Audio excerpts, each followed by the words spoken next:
Welcome to Faith and Freedom. For the next few minutes, we hope to inform, inspire, and encourage you as we discuss legal victories and challenges to your fundamental freedom and religious liberties. Faith and Freedom comes to you from Liberty Counsel, a civil liberties education and legal defense organization. Join us now as Matt Staver, founder and chairman of Liberty Counsel, explains the latest legal issues all across this country. In the courtrooms of America, Liberty Counsel is winning the battle for your constitutional freedom. You hear our politicians talk about a two-state solution in Israel, one for Palestine or the Palestinians and one for Israel. But the question is that really workable? We've got a special guest on Faith and Freedom. I'm Matt Staver, founder and chairman of Liberty Counsel, and our guest is Professor Efrain Inbar. He is the director of the Begin Sadat Center for Strategic Studies in Jerusalem, Israel. And you have written and spoken about this issue.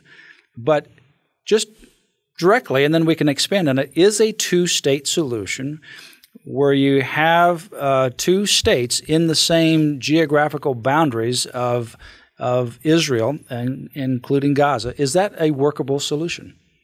Unfortunately, it's not a workable solution for two main reasons. One is that the Palestinian national movement is not capable of making a historic compromise with the Jewish Zionist movement, is not ready to make the concessions necessary in order to create boundaries that would be acceptable to both sides. And the second reason, which is somewhat surprising, is that given a chance, the Palestinian national movement was not able to establish a viable political entity. It has created a chaotic entity. It is corrupt. It is a country that has lost power over its own territory. We've seen Hamas taking over part of its territory, and in Palestinian territories there is no monopoly over use of force, which is the main requirement of a state. Not even in Gaza we have monopoly over use of force. We have many militias roaming, different groups with arms. And of course, in the Palestinian territories, it is the Israeli military that every night picks up armed terrorists and brings them for interrogation and helps the Palestinian Authority to survive without being taken over by the Muslim groups. So let's look at Gaza, the so-called Gaza Strip, over by the Mediterranean and towards the south there, near at the border of Egypt. Israel withdrew from Gaza several years ago, and so now, since Israel has withdrawn, and they're sort of autonomous, if you will, there, the political situation there has not stabilized, and economically it hasn't stabilized. It just is a chaotic mess. And I think that's what you're talking about. They're not even able to create a political system that is operable. Well, we see there a dictatorship by Hamas, but it's not a dictatorship that really rules all over the Gaza Strip. They allow for the emergence of a variety of armed groups. And Gaza today is not only a problem for Israel, it's also a problem for Egypt.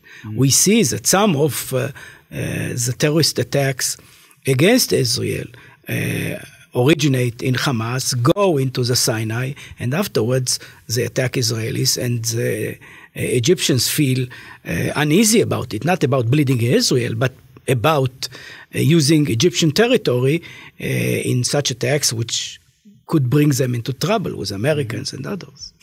And then aside from the inability to create a political and politically stable and economically stable system, what most Americans don't realize when they hear this discussion about a two-state solution, people, politicians, they say this because perhaps it's politically correct in their view. They think it may be what they need to say.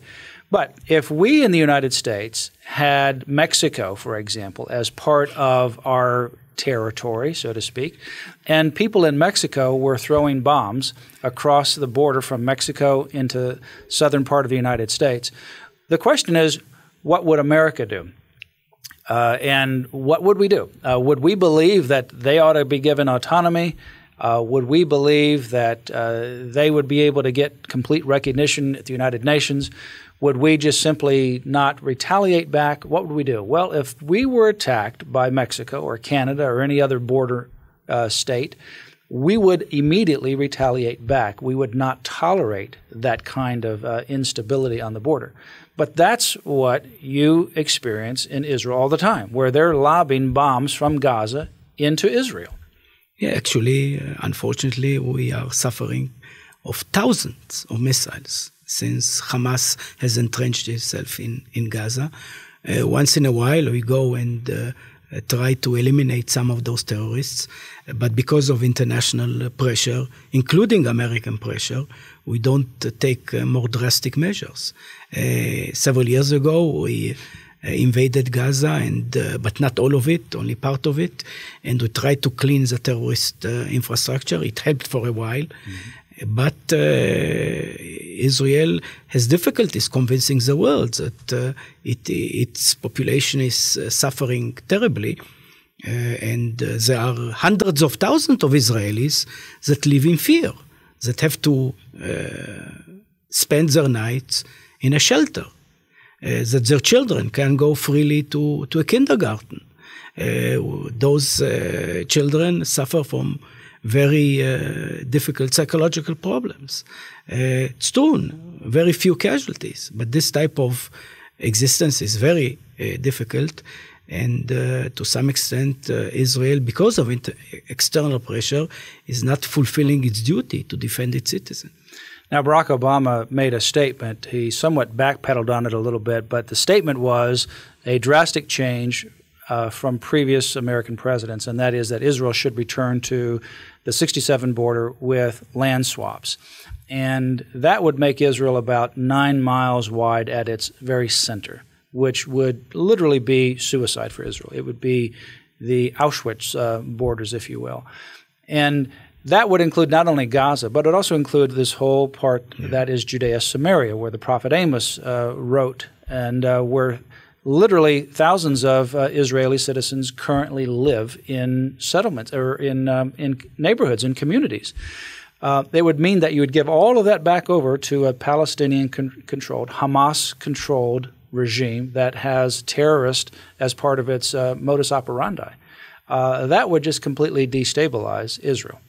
I think it's very naive on part of the American president to suggest such things, particularly when we see today that an important element of Israel's security, the peace with Egypt, is being violated. This was a political settlement that everybody believed it will last for decades, and we see that those political settlements, because of domestic changes, are not lasting. So we need defensible borders, because this type of rosy scenarios may not fulfill themselves.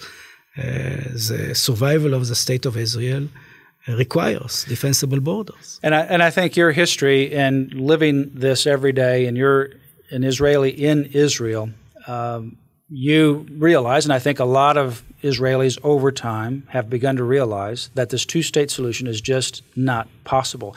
A lot of Israelis have wanted a two-state solution. Israelis at the core want peace. But over time, the Palestinian-led, Hamas-led regimes have shown that they are not capable of governing, and if they did have a state, they would ultimately destroy Israel. Most Israelis have reconciled themselves that the Palestinian-Israeli conflict will continue. Basically, most Israelis understand, and this is a slogan, a simplistic slogan, that we have no partner. The Palestinians, instead of focusing on building, on state building, instead of trying to build economic institutions, instead of trying to modernize their education system, continues to instigate against Jews. It's full of anti-Semitic motives.